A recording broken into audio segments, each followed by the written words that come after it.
I'll be talking on posterior polar cataract. I think one of the biggest worry that we have is how to, whatever we do, a brown, black cataract, a posterior polar cataract is always going to give us some creeps in life that we anticipate. And what know from the beginning whether the posterior capsule is intact or not, it will help you tremendously.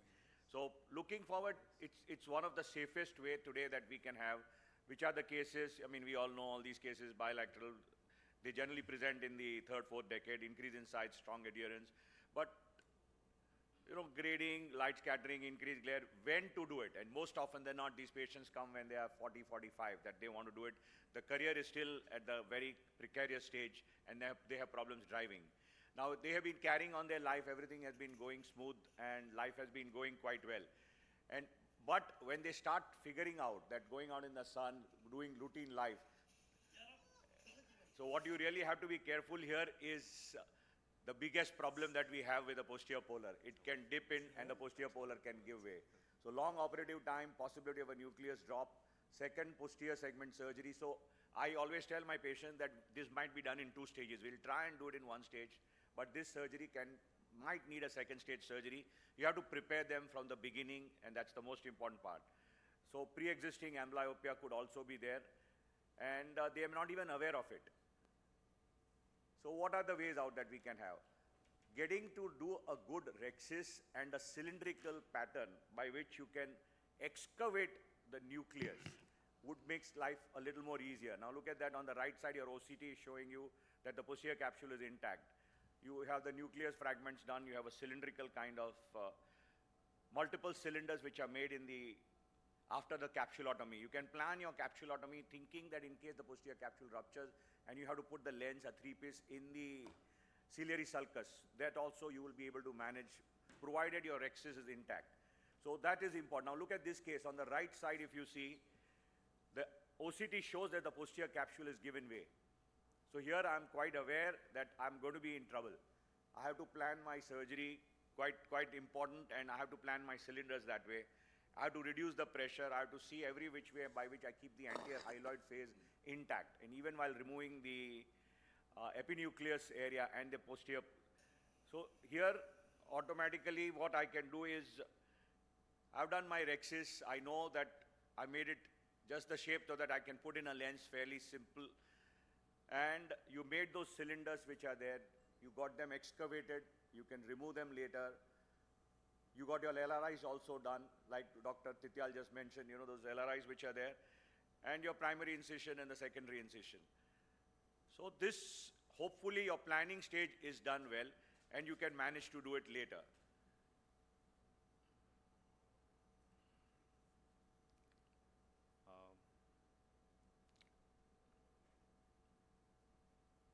So what you do is while operating, after this, do not hydro-delineate, no hydro. So visco is the one which has to be done even after nucleotomy. Any time which you are doing is visco dissection should be done. You don't have to do anything else, but you have to be careful that once you are getting in, you opened up your rhexis, you done your LRIs, you are doing visco. There is no place for any kind of BSS or saline or ringer lactate being done. Do not move the nucleus too much. Don't mess around. Don't see that the whole epinucleus area is free floating and it's away from the capsule. Just keep dissecting. Make it user friendly. It wants to come out. So gradually, gently, I have changed my position of sitting also to see that I go underneath the anterior capsule, put in some viscoelastic. This was more recalcitrant phase by which, that's why I'm showing it more at various cases and various angles that I've tried to remove the epinucleus. You have to be careful here. Again, I'm not rotating. You don't want to rotate. You don't really know what is going to be happening there. So you are trying to see that you get the epinucleus and the cortex out of the edge at least. I wish I could be on the opposite side, actually, in this case.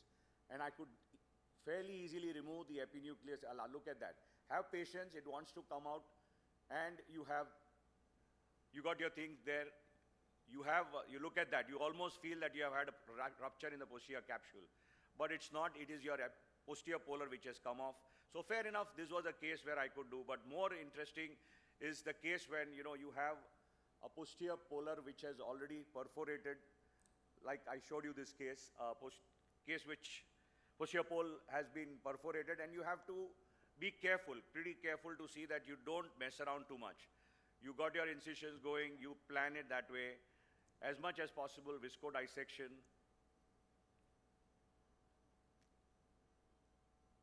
Try and see that you don't manipulate too much. Your pressures have to be under control. You have to see that the lower lip is being pressed anytime I'm pushing in fluid. I'm removing each and every cylinder. You can see that. I'm removing it in bits and pieces. It wants to come out fairly easily. There you have the posterior polar cataract with the epinucleus. You just nudge it. Don't mess around too much. Don't pull too much. You can be as liberal with your, go slow. I know that back of my eye, I can see that there is going to be a rupture somewhere. And before I come out, I'm always feeling the chamber to see that I remove it. Here, I was not sure where it will be, but look at what's happening here. When I'm removing the cortex, and since there is viscoelastic, even your aspiration is not going to work that easily because you're going to have the viscoelastic in your aspiration. Now look at that. I can see there that there is the posterior capsule has given way somewhere. So I'm going ahead with low fluidics, trying to remove my cortex.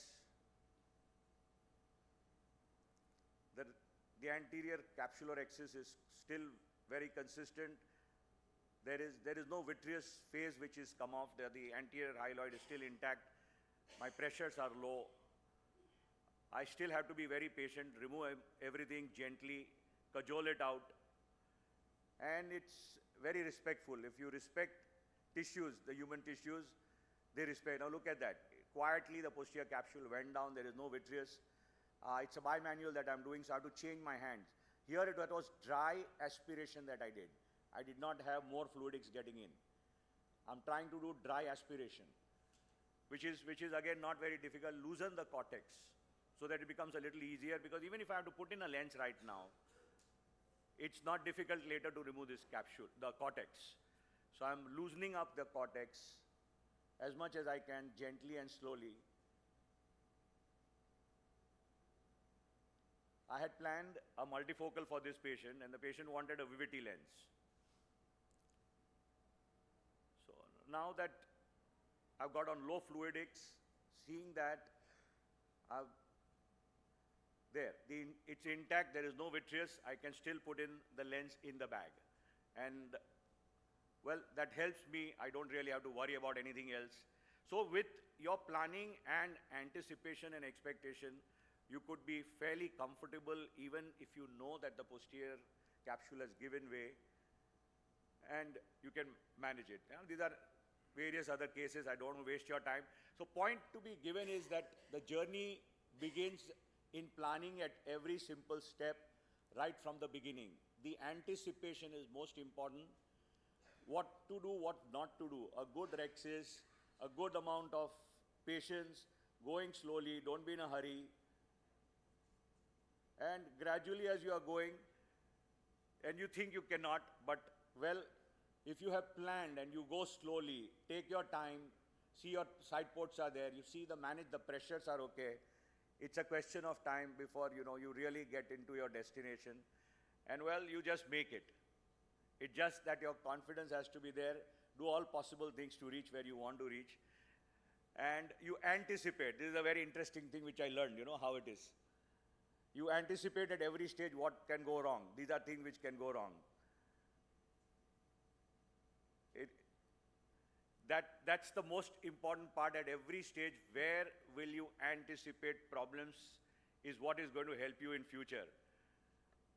So if you anticipate, you can make the car that way. You anticipate, you know that what is going to be happening. Thank you very much for your time and patience. Posterior polar to be managed manually and to be managed with your femtosecond. Thank you so much for the time. Any Those questions? were some great teaching pearls, sir. Sir, with the tremendous advantage of having OCT in femto and with sir's classification, and when we can diagnose that it is a pre-existing, as Dr. Himanshu sir also told, so we can also increase the posterior capsule safety margin also. so as to prevent any stress on the pre-existing defect. And plus, we can also reduce the diameter of the nuclear emulsification to prevent any air entrapment going behind.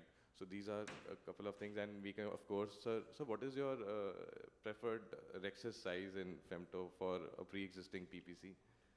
I normally do around 4.8, 4.9. Okay, so that you can plan on optic yeah. capture later. If needed, That's a good size because there will be little expansion after we take out the nucleus, so it may become 5. But classically, it has to be around 4.5 to 4.9. You don't make it too big. Okay. Otherwise, you may have a difficulty in capturing. But yes, what Tushar is saying, it is always better to have a cushion effect in these cases and make a endonucleus and cushion separate. So things become simpler. But the most famous thing that Rohit also talks about and everybody wants to understand is managing the pressure. It should not be more, it should not be less. Pressing the posterior lip, seeing that you don't increase. Even we've seen Dr. Abhay Wasada's classical case, wherein the whole case was over, side port when he's pushing in the fluid, and there goes the posterior capsule. The posterior capsule has a mind of its own in these cases, and it can give way at any given point of time. You have to be very careful, very, very careful at any stage. Just see the fluidics are low, go patiently, the cataract is not bad to deal with. I think each and